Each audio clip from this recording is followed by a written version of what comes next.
बिस्मिल्लाहिर्रहमानिर्रहीम। अस्सलामु अलैकुम वरहमतुल्लाहि वबरकातुह।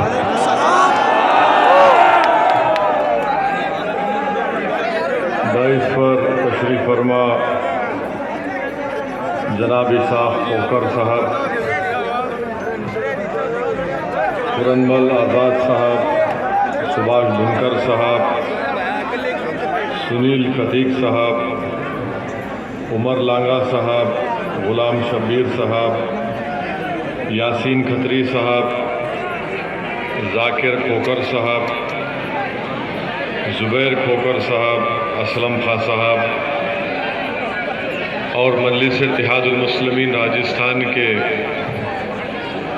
कन्वीनर मोहतरम जनाब जमील खां साहब, मौजूद हाज़रीन इकराम, बुज़ुर्गान मिलत, मेरे इज़्ज़तदार माँ और बहनों और गयूर नौजवान साथियों, मैं आप तमाम का बेहद शुक्रगुज़ार हूँ कि रात के 10:30 बज रहे हैं, वक्त निकाल कर यहाँ पर आए हैं। मैं आपका दिल की गहराइयों से शुक्रिया अदा करता हूँ और मुझे यकीन है कि जब आप इतनी बड़ी तादाद में यहाँ पर जमा हुए हैं तो जो हमने सियासी सफ़र मजलिस इत्तेहादुल मुस्लिमीन का राजस्थान की सरज़मीन से किया है, मुझे पूरा यकीन है कि आप तमाम लोगों की ताईद हासिल रहेगी, आप तमाम लोगों की इंशाअल्लाह सरपरस्ती हासिल रहेगी, आप तमाम लोगों के मशवरों से यकीनन राजस्थान में मजलिस इत्तेहादुल मुस्लिमीन एक सियासी क़ुव्वत बनकर उभरेगी। और मैं आपसे वादा कर रहा हूँ कि हमारी पूरी कोशिश यही है कि राजस्थान की राजनीति में, सियासत में जो सिर्फ कांग्रेस और भाजपा का एक कबड्डी मैच चलता है कि 5 साल तुम 5 साल हम, ये इनकी जो नूरा कुश्ती है, इंशाअल्लाह ताला हम इस नूरा कुश्ती को तोड़ेंगे। और अगर आप तमाम मुत्तहिदा तौर पर मजलिस का साथ देंगे तो मैं आपसे ये ज़िम्मेदारी के साथ कह रहा हूँ कि मजलिस एक तीसरी ताकत बनकर राजस्थान में उभर सकती है। इसके लिए ना सिर्फ आपका बल्कि हमारे दलित समाज का और दीगर वंचित समाज का भी साथ अगर हमको मिलेगा तो यकीनन हम तमाम कमज़ोर लोग मिलकर उन ताकतवर लोगों से मुकाबला करेंगे जो हमको हमारा हक़ नहीं देना चाहते हैं। मेरे अज़ीज़ दोस्तों और बुज़ुर्गों, जो कुछ मैंने सियासत या राजनीति अपने बुज़ुर्गों से सीखी और मुझे जो अल्लाह ने जो एक छोटा सा सियासी तजुर्बा अल्लाह ने मुझे दिया है, उसकी बुनियाद पर मैं आपसे ये कह रहा हूँ कि जब तक किसी समाज के पास उसकी सियासी ताकत नहीं होगी, उस समाज के मसले हल नहीं किए जाते हैं। मैं किसी समाज या समुदाय या किसी मज़हब का ख़िलाफ़ नहीं हूँ, ना कभी रहूँगा इंशाअल्लाह ताला। मैं आपसे ये अर्ज़ कर रहा हूँ कि भारत की राजनीति की हकीकत यही है कि जिस समाज के पास सियासी ताकत होगी उसी समाज से इंसाफ होगा। जो समाज सियासी ताकत नहीं हासिल करेगी वो सिर्फ वोट डालकर खुश हो जाएगी कि हमारे वोट से हमने फ़लाँ को जिता दिया, हमने फ़लाँ को हरा दिया। अगर आप मुत्तहिद हो जाएंगे तो आप जो बरसों से सिर्फ वोट डाल रहे हैं, आप वोट लेने की ताकत भी आपको रखना पड़ेगा। अगर आप वोट लेंगे तो तभी जाकर दुनिया को आपकी कदर व मंजिलत मालूम होगी, आपकी वोट की कीमत की कदर की जाएगी। वरना लोग ये समझते हैं कि अल्पसंख्यक समाज मुसलमान सिर्फ चुनाव के वक्त वोट डालता है और हमको ये बात हमारे दिमागों में डाल दी गई कि सिर्फ भाजपा को हराना है और आप वोट डालते रहो। मैं आपसे कह रहा हूँ कि आप मुझसे बेहतर जानते हैं कि राजस्थान में अल्पसंख्यक समाज मुसलमानों का क्या हाल है। मेरे पास राजस्थान सरकार के आदादोशुमार हैं, डेटा है, जो मुझे ये बताती है कि राजस्थान में 18% प्राइमरी स्कूल में मुसलमानों के बच्चे ड्रॉप आउट हो जाते हैं। अपर प्राइमरी में 20% मुस्लिम बच्चे ड्रॉप आउट हो जाते हैं, जबकि राजस्थान में जो एवरेज है प्राइमरी स्कूल में 8% है और मुसलमानों का 18% है। राजस्थान में अपर प्राइमरी में 6% ड्रॉप आउट होता है, तो अल्पसंख्यक समाज मुसलमानों के बच्चे 20% अपर प्राइमरी स्कूल से ड्रॉप आउट हो जाते हैं। और ये सर्वे किया गया था 2013 और 14 में ये सर्वे किया गया था। मेरे अजीज दोस्तों और बुजुर्गों, इसीलिए हम आपसे कह रहे हैं कि जब तक सियासत में आपके पास आपकी आवाज़ नहीं होगी, आपकी ताकत नहीं होगी, हम अपने बच्चों से शिक्षा में कोई इंतज़ाम नहीं कर पाएंगे। भाई साहब रुक जाइए, किसी को बैठने के लिए मत बैठिए, बोलिए, आप खुद बैठ जाइए और छोड़ दीजिए ना, इतना लंबा आदमी खड़ा है तुम्हारे सामने, दिख रहा है, बैठ जाइए। और आप ये भी जानते हैं मेरे अजीज दोस्तों और बुजुर्गों कि राजस्थान में उर्दू यूनियन लीडर के लीडर थे, अभी हैं अमीन कवाखानी साहब, खाइम खानी साहब, उनको सिर्फ इस बात पर सस्पेंड कर दिया गया और उनको बंसवाड़ा भिजा दिया गया क्योंकि उन्होंने उर्दू में उर्दू टीचर्स के तकर्रुर के ताल्लुक से ये सवाल उठाया था कि उर्दू टीचर्स के जायदादों को पुर नहीं किया जा रहा है। और आप ये भी जानते हैं मेरे अजीज दोस्तों कि मदरसा के जो पैरा टीचर्स हैं, रुक जाइए जरा, आप बैठ जाइए, आप बैठ जाइए, ओ भाई साहब आप बैठ जाइए, किसी से मत कहिए, आप बैठ जाइए। हाँ ठहरिए। जो मदरसा के पैरा टीचर्स हैं उनको कई महीनों से अपनी तनख्वाह नहीं मिली, बावजूद इसके कि यहाँ पर अल्पसंख्यक समाज मुसलमानों के 9 एमएलए हैं, 9 एमएलए हैं और राजस्थान में 2 मंत्री भी हैं। मगर मैं आज के जलसे से सलाम करता हूं हमारे जाट भाइयों के इत्तेहाद को, हमारे जाट भाइयों के सियासी शऊर को कि वो 9% है, मगर राजस्थान की विधानसभा में उनके 37 एमएलए जीत कर जाते हैं। अल्पसंख्यक समाज मुसलमान भी 9% है और सिर्फ 9 जीत कर जाते हैं। मेरे अजीज दोस्तों और बुजुर्गों, मैं राजपूत भाइयों को भी सलाम करता हूं कि मुत्तहिद है, वो जानते हैं कि सियासी ताकत से क्या कुछ हासिल किया जा सकता है। 6% है राजस्थान में और 17 विधायक उनकर जीत कर जाते हैं। मेरे अजीज दोस्तों और बुजुर्गों, नाइंसाफी की दास्तान यहां पर खत्म नहीं होती है। राजस्थान में जो अक़लियतियों का अल्पसंख्यक समाज की मिनिस्ट्री का बजट है वो सिर्फ 98 करोड़ है। इसमें मुसलमान भी शामिल है, ईसाई शामिल है, हमारे जैन भाई शामिल है, सिख शामिल है। और आपको जानकर हैरत होगी कि 62 लाख की आबादी राजस्थान में, मैं जिस भाई साहब अभी रुक जाइए थोड़ी देर, छोड़ दीजिए, जा देखिए, छोड़, किसी को डिस्टर्ब मत करिए, इतनी देर से खड़े हैं।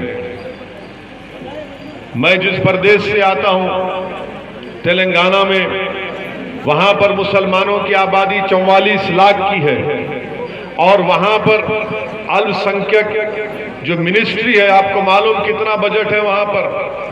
राजस्थान में आप 9% है, यहां पर आपकी आबादी 62 लाख है।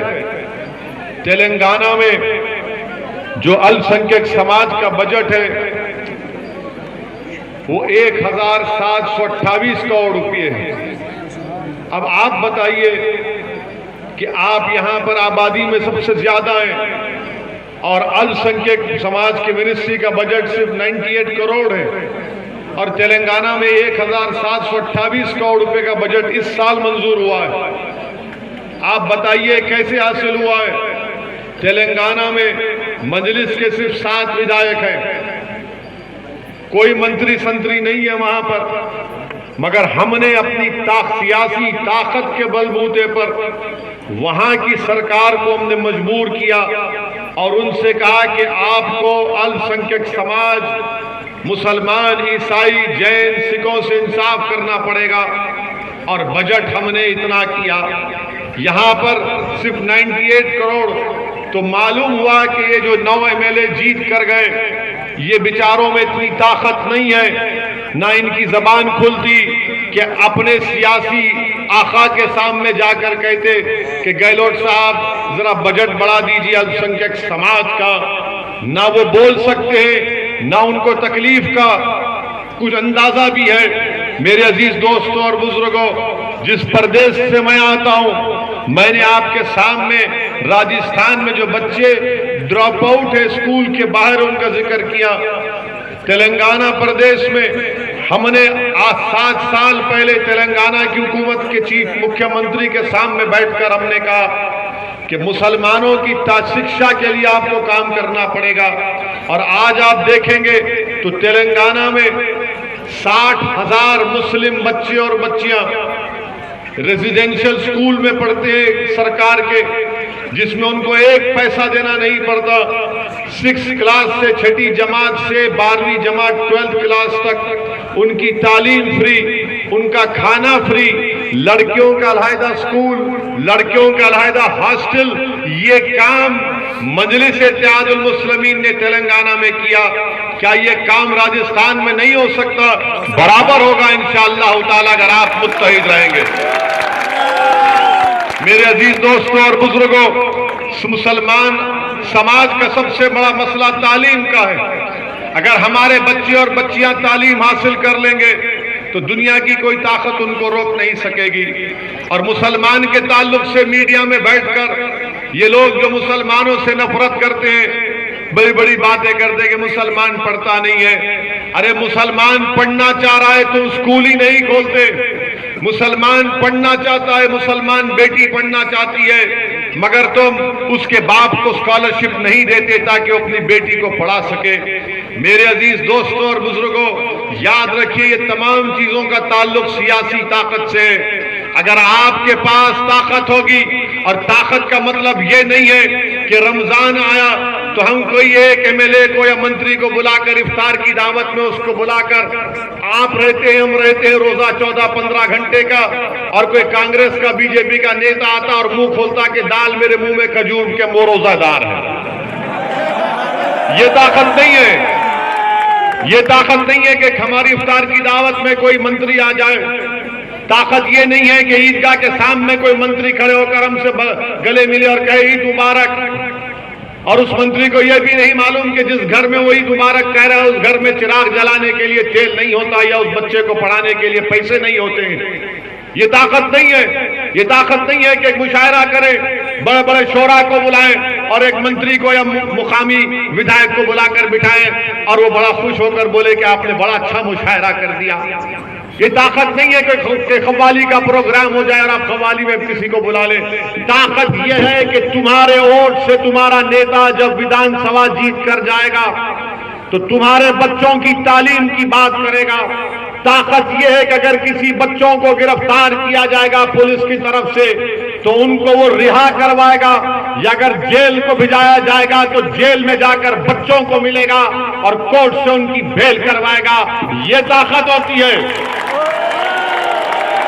हैदराबाद में आज से चंद दिन पहले एक बीजेपी का विधायक ने रसूलुल्लाह सल्लल्लाहु अलैहि वसल्लम के शान में अनाप शनाप बकने की कोशिश की। बच्चों ने एहतजाज किया। 90 नौजवान बच्चों को गिरफ्तार किया गया था। आप फोन कर उनसे पूछिए, 1.5 घंटे के अंदर उन तमाम बच्चों को मैंने अपने अपने घरों को उनको हमने छुड़ाकर घरों को भिजाया वापस। एक घर में पुलिस दरवाजे तोड़कर घुसती है। हमने वहां के ACP DCP को कहा कि गलत हुआ है, इन बच्चों को छोड़ो। सुबह 2 बजे हमने उन बच्चों को छुड़वाया और मीडिया के सामने मैंने कहा, ये मीडिया मुझे मालूम कि मेरे को गाली देगा, मैंने कहा उन मीडिया के सामने तुम फोन से मुझसे बात करना। मैंने उन बच्चों से बात की। ये आपकी ताकत होती है। आपकी ताकत यह होनी चाहिए कि आपके जहां पर दलितों के, अल्पसंख्यक समाज, मुसलमानों के या कमजोर समाज की आबादी है, वहां पर डेवलपमेंट का काम हो। ताकत यह कि मैं भी एक हैदराबाद का सांसद हूं, मेरे एक विधानसभा में 7 विधानसभा पर हैदराबाद की पार्लियामेंट की सीट बनती है। एक विधानसभा में मैंने 6 महीने पहले 290 करोड़ की ड्रेनेज लाइन का काम शुरू करवाया हूं, सिर्फ एक विधानसभा में। नहीं तालियां मारने के लिए नहीं कह रहा हूं, आपको सोचने के लिए, आपको पैगाम दे रहा हूं कि ताकत इसको बोलते हैं। ताकत ये नहीं है कि कोई दौलतमंद है तो ताकत उसके पास नहीं है। ताकत यह है कि एक समाज के पास ताकत आनी चाहिए, और उस समाज के पास ताकत कब आएगी? जब आपके पास एक सियासी शऊर बेदार होगा। जिस तरह हमारे जाट भाइयों ने, हमारे गुज्जर भाइयों ने, राजपूत भाइयों ने एक ताकत का मजा चख लिया, आज उस समाज को कोई उंगली उठाकर कुछ नहीं कर सकता। मैं उनकी ताकत को सलाम करता हूं। मैं आपसे अपील करने आया हूं कि आप इस चीजों को समझिए। बताइए, राजस्थान में मुसलमान सबसे गरीब है समाजी तौर पर, तालीमी तौर पर, तो राजस्थान में जो मुसलमानों की बरादरियां हैं उनको क्यों नहीं रिजर्वेशन दिया जाता? क्यों नहीं रिजर्वेशन दिया जाता उनको? इसलिए नहीं दिया जाता क्योंकि आपकी वोट की अहमियत नहीं है। अगर आपके वोट की अहमियत हो जाएगी तो इनको आपके पास आकर मजबूरन कहना पड़ेगा कि बताओ आपकी तकालीफ क्या है। मगर अल्पसंख्यक समाज को पैगाम दे दिया गया कि तुम्हारा काम सिर्फ चुनाव में वोट डालना है और भाजपा को हराना है। यकीनन भाजपा को हराइए, यकीनन नरेंद्र मोदी के खिलाफ खड़े हो जाइए। मगर याद रखिए, मगर याद रखिए, मगर याद रखिए इस बात को, आप उनके खिलाफ वोट तो दे रहे हैं मगर आप ताकतवर नहीं हो रहे हैं। जिसको आप वोट डालकर मुख्यमंत्री बनाते हैं, जिसको आप वोट डालकर अपना विधायक बनाते हैं, वो ताकतवर हो रहा है, आप कमजोर से कमजोर होते जा रहे हैं। मैं यकीनन बीजेपी के खिलाफ था और बीजेपी के खिलाफ रहूंगा जब तक अल्लाह मुझे जिंदा रखेगा। मैं आरएसएस की आइडियोलॉजी के खिलाफ था और रहूंगा, मगर मैं उन लोगों के भी खिलाफ हूं जो भाजपा का डर मुसलमानों को दिलाकर वोट हासिल करते हैं। अरे तुम राजपूतों के सामने जाकर क्यों नहीं कहते कि भाजपा के डर से वोट दो हमको? तुम जाटों के सामने जाकर क्यों नहीं कहते कि भाजपा के डर से हमको वोट दो? तुम हमको आकर क्यों कहते हो कि इनसे डर कर वोट दो? क्योंकि वहां बोलेंगे तो जाट बोलेगा, राजपूत बोलेगा हम किसी के बाप से नहीं डरते। मुसलमान को बोलेंगे तो मुसलमान सोचेगा यार बात तो सच है, मोदी है, भाजपा है।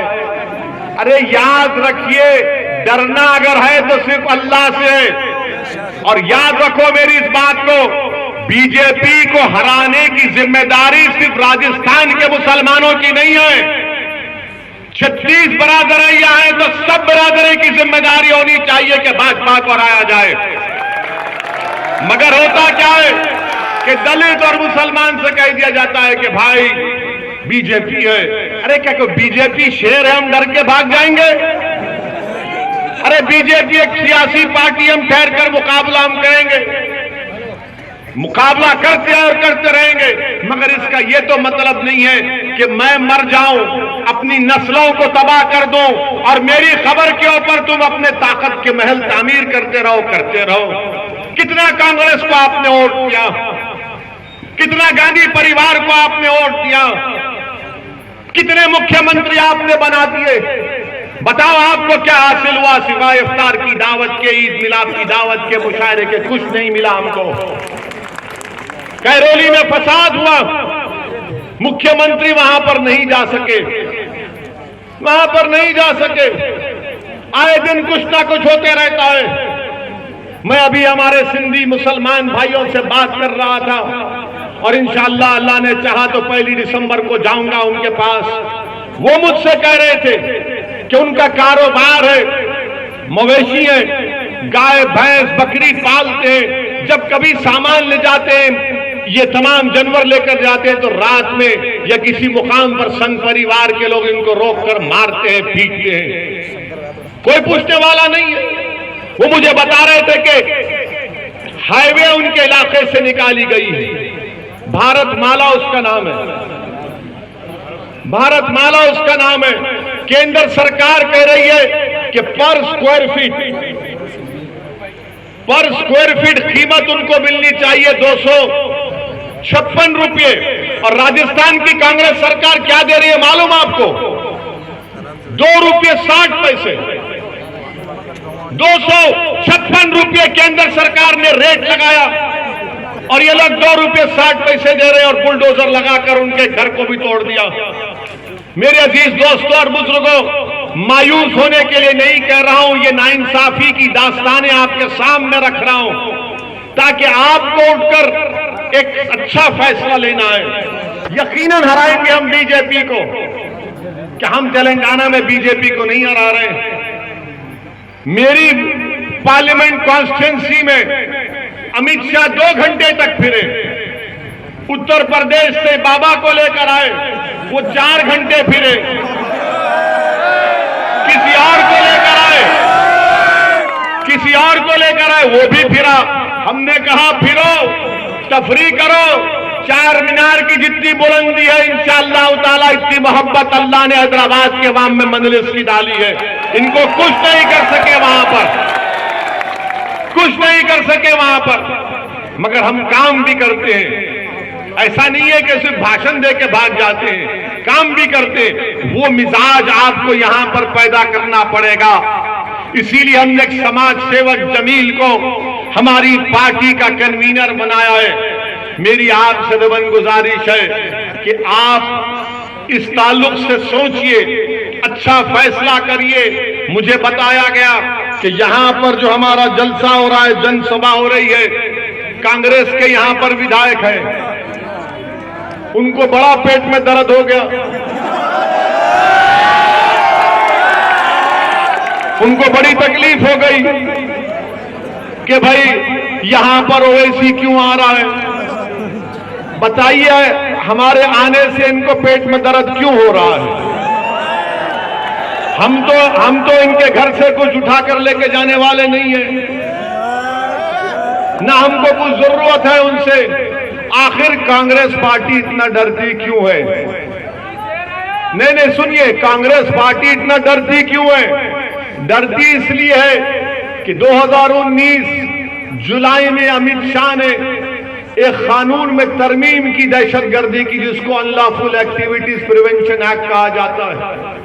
वो कानून ये कहता है कि दिल्ली में बैठा हुआ एनआईए का एक इंस्पेक्टर आपके गांव के किसी भी एक दलित या मुसलमान को आतंकवादी घोषित कर सकता है बगैर कोर्ट के फैसले के। आपको मालूम उस बिल की तायीद कौन की है पार्लियामेंट में? कांग्रेस पार्टी ने की थी, कांग्रेस पार्टी ने की थी।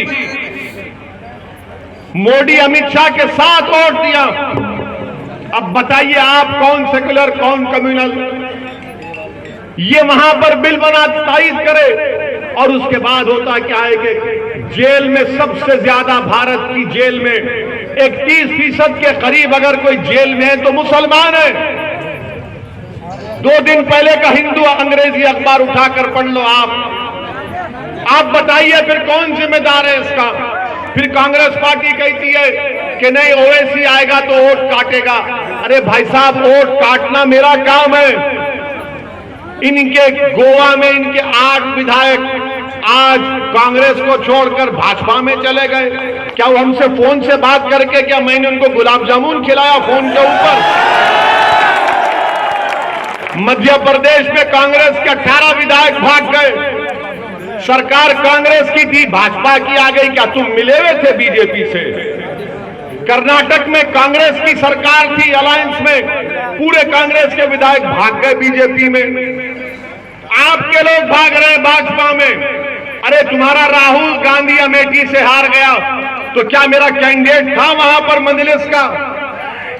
वहां पर वो हार गए तो कैसे हारे? क्या राहुल गांधी ने कहा कि अमेठी के हिंदुओं ने मुझे वोट नहीं दिया इसलिए मैं हार गया? नहीं बोलेगा वो। मगर जब अल्पसंख्यक समाज और दलितों के पास आएंगे तो हमको डराने की बात करते हैं। क्यों डराते हैं? कि हम उनके गुलाम हैं? क्या हम डरने वाले हैं इनसे? अरे तुम भाजपा को नहीं रोक पा रहे हो। कांग्रेस की वजह से नरेंद्र मोदी इस देश के 2 मर्तबा प्रधानमंत्री बन गए। मुसलमानों की वजह से नरेंद्र मोदी प्रधानमंत्री नहीं बने। अगर मैं हाथ उठाकर आपसे पूछूंगा कि क्या आपने कभी भाजपा को वोट दिया? कितनों ने भाजपा को वोट नहीं दिया? हाथ उठाओ।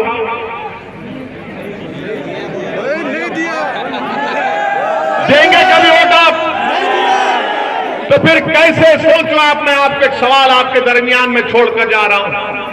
2019 के पार्लियामेंट के चुनाव में यहां से आपका एमपी कांग्रेस का है या भाजपा का है? यहां का एमपी कौन है? भाजपा का है ना? भाजपा के एमपी है यहां से, है ना? आप जिताए उसको, आप वोट दिए उसको, फिर कौन वोट दिया उसको? आसमान से तो लोग नहीं आए होंगे, जमीन से तो निकल कर नहीं आए होंगे। यही कांग्रेसियों ने उसको वोट देकर जिताया, यही कांग्रेसियों ने उसको वोट दिया। अरे 4 साल पहले विधानसभा के चुनाव हुए, आप सत्ता में आ गए। 3 महीने के बाद पार्लियामेंट का इलेक्शन हुआ तो पूरे के पूरे भाजपा वाले जीत गए। हम थे यहां पर, अब बोल रहे नहीं ओवैसी आया है, वोट काटेगा, फुला काटेगा। अरे मुझसे इतनी तकलीफ क्यों है तुमको? मैं सच्चाई को बयान कर रहा हूं मेरे अजीज दोस्तों और बुजुर्गों। आपको इस पर गौर करके मेरी आपसे दर्दमंदाना अपील है कि आप मजलिस इत्तेहादुल मुस्लिमीन का साथ दीजिए। मैं किसी समुदाय के, किसी मजहब के खिलाफ ना था ना कभी रहूंगा इंशाअल्लाह ताला। हाँ, मुझे फख्र इस बात का है कि मुसलमान हूं मैं, और मुझे फख्र इस बात का रहेगा कि मैं भारत का अव्वल दर्जे का शहरी हूं। मगर ये मुझसे कोई आकर नहीं कह सकता कि तुम सिर्फ वोट डालने का काम करो।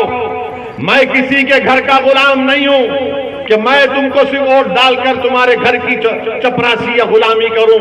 अब वक्त आ चुका है नौजवानों कि आप अपनी आवाज को, अपनी ताकत को जमहूरी तरीके से लोकतंत्र में अपनी ताकत को दिखाएं। बाबा साहेब भीमराव अंबेडकर ने पार्लियामेंट में संविधान बनाकर पेश किया तो बाबा साहेब अंबेडकर ने यह भी कहा था कि मैंने तो तुमको वोट डालने का इख्तियार दे दिया। बाबा साहेब ने कहा कि मैंने तुमको संविधान में फंडामेंटल राइट्स दे दिए। अब मगर बाबा साहेब ने एक पैगाम दिया तमाम कमजोरों को, मजलूमों को कि देखो मैंने भारत के आईन में, संविधान में, कॉन्स्टिट्यूशन में लिबर्टी की बात की, इक्वालिटी की बात की, फ्रेटर्निटी की बात की, जस्टिस की बात की, इंसाफ की बात, मसावात की बात, भाईचारगी की बात, आजादी की बात बाबा साहेब ने की। और बाबा साहेब ने कहा कि अगर इसको हासिल करना है, तुमको मसावात हासिल करना है, इंसाफ हासिल करना है, भाईचारगी हासिल करना है तो सियासी ताकत बनो। अगर आप सियासी ताकत नहीं बनेंगे तो बताओ आज से 20 साल के बाद ये जो मासूम 9-10 साल के बच्चे, क्या तुम उनकी आंख में आंख डालकर बोल सकोगे कि हमने तुम्हारे मुस्तकबिल को अच्छा बनाकर छोड़ा? असदुद्दीन ओवैसी, जमील आज अगर आपके इलाके में आए, अल्लाह बेहतर जानता कि हम अपनी शोहरत के लिए नहीं आए हैं। ये लड़ाई मुस्तकबिल की लड़ाई है, ये लड़ाई आने वाले नस्लों की लड़ाई है, ताकि वो तकालीफ जो आप और हमने अपनी जवानी में सहे, वो ये नस्ल को तकालीफ का सामना ना करना पड़े। मेरे अजीज दोस्तों और बुजुर्गों, आप जानते हैं कि राजस्थान में महंगाई, पूरे देश में राजस्थान में महंगाई अपने उरूज पर है। पेट्रोल डीजल की कीमतें आसमानों को छू रही है। नौजवानों का बेरोजगारी उनका मुकद्दर अशोक गहलोत की सरकार और भाजपा की मोदी सरकार ने बनाकर रख दिया। आप बताइए कि मोदी ने जीएसटी के नाम पर पेंसिल के ऊपर भी जीएसटी लगा दी। पेंसिल के ऊपर, माने वो जो मासूम बच्चा स्कूल को जाएगा A for apple, B for ball लिखेगा तो पेंसिल के ऊपर देश के प्रधानमंत्री ने उस पर भी जीएसटी लगा दी। शमशान घाट नया बनाएंगे, उस पर भी जीएसटी है। यानी जिंदा रहे तो भी जीएसटी, मरे तो भी जीएसटी। बच्चा स्कूल को जाएगा तो जीएसटी, चावल का पैकेट खोला जीएसटी, दाल का पैकेट खोला जीएसटी, तेल का डब्बा खोला जीएसटी। भारत के प्रधानमंत्री, आपका नाम जीएसटी रख देना चाहिए। आप कुछ छोड़ ही नहीं रहे, अब सिर्फ सांस लेना बाकी है। हो सकता है कि भारत को विश्व गुरु बनाने के लिए देश के प्रधानमंत्री, उनकी पार्टी बोलेगी कि आप सांस ले रहे हैं राजस्थान में, तो उस पर भी जीएसटी लगा देंगे। आप बताइए क्या देश का हाल करके रख दिए। बेरोजगारी इतनी बढ़ चुकी है कि पूरी दुनिया में, पूरी विश्व में अगर कोई नौजवान बेरोजगार है, सबसे ज्यादा तो भारत में है। जब वो नौजवान रोजी पूछता है तो उससे कहते हैं कि तू लज्जा गौरक्षक बन जा। जो पूछता तनख्वाह नहीं मिल रही तो कहते हैं पीलू खान को तो मार दे। बताइए आप फिर देश को किस राह पर भारत के प्रधानमंत्री और भाजपा लेकर जा रही है। मदरसों का सर्वे होता है, अरे क्या मिलेगा मदरसों में आपको, सिवाय कुरान की हदीस के कुछ नहीं मिलने वाला है मदरसे में आपको। अगर आप भी पढ़ लेंगे तो आप भी हिदायत याफ्ता हो जाएंगे इंशाअल्लाह। मगर मदरसों का सर्वे कराएंगे, बुलडोजर चलाएंगे। आसाम में मदरसों को भाजपा तोड़ रही है, क्या कहकर के आतंकवादी लोगों से इनका ताल्लुक था। अरे अगर किसी पढ़ाने वाले का आतंकवादी से ताल्लुक था तो मदरसा क्यों तोड़ा तुमने? मदरसा क्यों तोड़ा तुमने? मदरसे को तोड़ते हैं। मेरे अजीज दोस्तों और बुजुर्गों, आप जानते हैं इस बात को कि ट्रिपल तलाक का मसला आया, सबसे ज्यादा ट्रिपल तलाक का दलाइल के साथ अगर पार्लियामेंट में खड़े होकर किसी ने उसकी मुखालिफत की तो उसका नाम मजलिस इत्तेहादुल मुस्लिमीन था। क्या ये कांग्रेस और ये सब लोग कुछ बोले? कुछ नहीं बोल सकते। इनको मालूम कि इनकी जरूरत नहीं है, सब मसले मसाइल पर बोलना इनका काम नहीं है। और आज देखते हैं कि कांग्रेस पार्टी में तो माशाल्लाह सर्कस बना हुआ है। राजस्थान में कांग्रेस पार्टी सर्कस का मंजर पेश कर रही है। मुख्यमंत्री का एक मंत्री कहता है कि राजस्थान में सिर्फ दो नारे लग सकते हैं कि एक राजीव गांधी हमारे और अशोक गहलोत डैश डैश है। क्या बात है, अशोक गहलोत मुर्दाबाद बोलना क्या गुनाह होगा? अरे जब हम खड़े होकर नरेंद्र मोदी मुर्दाबाद बोल सकते तो अशोक गहलोत मुर्दाबाद भी बोलेंगे। क्या करना है करके दिखाओ तुम। मैं बोला हूं, दिखाओ क्या करोगे तुम। इनके कांग्रेस के जनसभा में चप्पल जूते फेंके जा रहे हैं। हमारी जनसभा नहीं हो सकती मगर तुम्हारी जनसभा में चप्पल जूते फेंके जाएंगे। कोई इनका मंत्री कहता है कि जब मेरा एक दिन आएगा मैं उसको सबको खत्म कर दूंगा। तो ये कांग्रेस पार्टी में माशाल्लाह दबाकर अंदरूनी कुश्ती चल रही है। बीजेपी में भी चल रहा है मामला दबा के। महारानी कह रही कि मैं मुख्यमंत्री बनूंगी, अमित शाह उनको देखते भी नहीं है पलट के। अब हमारे आज के भाषण के बाद तो भाजपा कांग्रेसी बैठकर बोलेंगे कि बेटा आज चाय पी लेंगे। दोनों चाय पीकर बोलेंगे कि इसको कैसा रोकेंगे आप, क्योंकि ये अंदर की बातें जनता के सामने रख दे रहा है हमारी। मेरे अजीज दोस्तों और बुजुर्गों, आप देखेंगे कि अभी आप टीवी पर आया कि मोदी जी ने चीता लाया है भारत में। माने चीता लाया है, उसको छोड़ेंगे भारत में। अरे भाई साहब, मोदी जी से जब चीन के बारे में पूछा जाएगा तो चीता की ज्यादा रफ्तार में मोदी जी भाग जाएंगे। जब मोदी जी से पूछा जाएगा देश के युवाओं की नौकरी कहां गई, मोदी जी चीता को भी पीछे छोड़ देंगे। कि हमारी जमीन पर चीन की फौज कब्जा करके बैठी है। 50,000 हमारी फौज चीन की फौज में आंखों में आंखें डाल रही है, डेप्सांग और डेमचाक में, मगर वहां पर कोई बात ही नहीं करेंगे। अरे भाजपा वालों, ये कैसा तुम्हारा राष्ट्रवाद है कि तुम चीन का नाम लेने से डरते हो? और हम दिख जाते हैं, ये जिम्मेदार है, ये जिम्मेदार है। चीन जिम्मेदार नहीं है।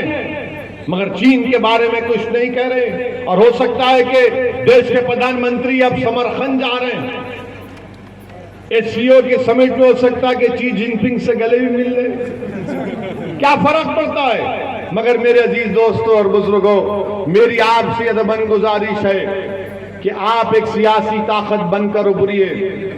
जब तक आप अपने वोट हासिल नहीं करेंगे, और मैं आपसे वादा कर रहा हूं कि अगर आप मुत्तहिद हो जाएंगे तो 36 बरादरी के लोग भी आपके साथ आ जाएंगे। मगर आप मुत्तहिद होना ये शर्त अव्वल है। अगर आप मुत्तहिद हो जाएंगे, हमारे दलित भाई हमारे साथ खड़े होंगे। आप बताइए कि कौन सी दुनिया में भारत है। मेघवाल नामी एक बच्चा जालोर का स्कूल में पानी पीता है तो पानी पीने के नाम पर उस मेघवाल बच्चे की जान ले ली जाती है। हम 2022 में, हम 1822 में नहीं है। इस मौजूदा दौर में एक दलित बच्चे को सिर्फ पानी के बर्तन को हाथ लगाने पर उसकी जान ले ली जाती है। मैं हमारे दलित भाइयों से भी अपील कर रहा हूं कि आप हमारे साथ आइए, आप हमारा साथ दीजिए। और मैं हमारे दलित भाइयों से कह रहा हूं कि आप सिर्फ हमारा हाथ पकड़ो, हम आपको हमारे कंधों पर बिठाकर इंशाअल्लाह कामयाब करवाएंगे। मेरे अजीज दोस्तों और बुजुर्गों, यही चंद गुजारिशात मुझे आप तक कहना था। मैं शुक्रगुजार हूं कि आप लोग यहां पर आए, इतनी रात गए, आप यहां पर ठहरे रहे। और मैं आपसे वादा कर रहा हूं कि इंशाअल्लाह ताला मैं पहली मर्तबा यहां पर आया हूं। अल्लाह ने चाहा तो बार बार मैं आपके दरमियान में आता रहूंगा, मैं बार बार आपके दरमियान में आता रहूंगा। अल्लाह सुब्हानहू तआला जब तक मुझे सेहत और हयात देगा, मेरी जिंदगी का मकसद एक ही है कि भारत अगर ताकतवर बनना है, भारत अगर सुपर पावर बनना है, तो भारत के वंचित समाज को, अल्पसंख्यक समाज को उनका हक मिलना चाहिए। कोई भी देश मुसलमानों को दबाकर, मुसलमानों का हक नहीं देकर कोई देश सुपर पावर नहीं बन सकता। अगर भारत को सुपर पावर बनना है, जो मेरा भी ख्वाब है, तो भारत की कुर्सियों पर बैठने वाले लोगों से हम कह रहे हैं कि तुमको अल्पसंख्यक समाज से, दलितों से इंसाफ करना पड़ेगा। याद रखो मेरे भाई, इस बात को याद रखो। मैं ये बात कहकर अपनी तकरीर को खत्म कर दूंगा कि जब बाबा साहिब अम्बेडकर से पूछा गया कि क्या पार्लियामेंट में रिजर्व सीट से दलित जीतकर संसद में नहीं जाता, तो बाबा साहिब ने कहा कि हाँ, वो जीतकर जरूर जाते हैं। मगर बाबा साहिब ने मीडिया के लोगों को जवाब दिया कि तुम जानते हो कि वो दलित जब जीत कर जाता है पार्लियामेंट में, वो अपना मुंह कब खोलता है। तो मीडिया के लोग अंबेडकर को देखकर ताज्जुब से देख रहे थे कि बाबा साहिब क्या कह रहे हैं। तो बाबा साहिब ने कहा कि हाँ, जीत कर तो जरूर जाती हैं, मगर अपना मुंह उस वक्त खोलते जब उनको अंगड़ाई लेना है। तो ये जो 9 जीत कर गए, करौली में फसाद हुआ, हिम्मत थी उनकी करौली जाने की। पूछो उन लोगों से जिनकी दुकानें चली, उनको पूछो कि आप हैदराबाद से किसने उनकी मदद की थी। वो जवाब देंगे कि असदुद्दीन ओवैसी के लोगों ने हमसे राब्ता किया था, कांटेक्ट किया था। मेरे अजीज दोस्तों और बुजुर्गों, मुत्तहिद रहिए। मेरी आपसे फिर से अपील है कि मजलिस का साथ दीजिए। बुजुर्गों से मेरी दरमंदाना अपील है कि आप हमारी सरपरस्ती करिए, हमारा हाथ पकड़कर हमको रास्ता दिखाइए। अगर हम गलती करते तो हमारी तंबी कीजिए। हमारी माँ और बहनों से मेरी अपील है कि आप हमारे लिए दुआ फरमाइए।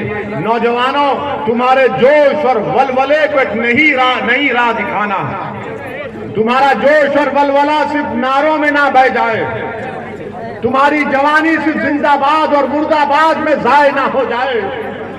नौजवानों, तुम्हारी जवानी जेलों में ना बर्बाद हो जाए। ये लड़ाई हम तुम्हारे लिए लड़ रहे हैं। नौजवानों, आओ मजलिस का साथ दो। हमारे बुजुर्गों ने बरसों इन तमाम सियासी पार्टियों का साथ किया, मगर फायदा नहीं हुआ, नुकसान ही हुआ। मैं आपसे वादा कर रहा हूं आप नेता बनिए। मैं राजस्थान को इसलिए नहीं आया हूं कि मैं नेता बनूं, मेरी ख्वाहिश ये कि नजफगढ़ से मुझसे बेहतर, लाखों बार बेहतर आपके दरमियान से कोई एक नेता और लीडर बन जाए जो मुझसे ज्यादा मुत्तकी और परहेजगार हो, मुझसे ज्यादा अल्लाह से खौफ रखने वाला हो, जो आपकी जबान, अपनी जबान से आपकी तकालीफ की तर्जुमानी कर सकेगा। मेरी आपसे अपील है कि नेता बनो, नेता बनो, पीछे मत चलो। याद रखो, तुम सब, हम सब बराबर हैं इस देश में। हम किसी के पीछे नहीं चलेंगे, हम किसी के पीछे नजरें झुकाकर नहीं चलेंगे, हम सीना तान कर सबके साथ बराबर चलेंगे। यही हमारी लड़ाई का मकसद है। मेरी आपसे गुजारिश है कि आप मंजलिस का साथ दीजिए। आप तमाम का फिर से शुक्रिया अदा करता हूं। वाखिर दावान अल्हम्दुलिल्लाहि रब्बिल आलमीन।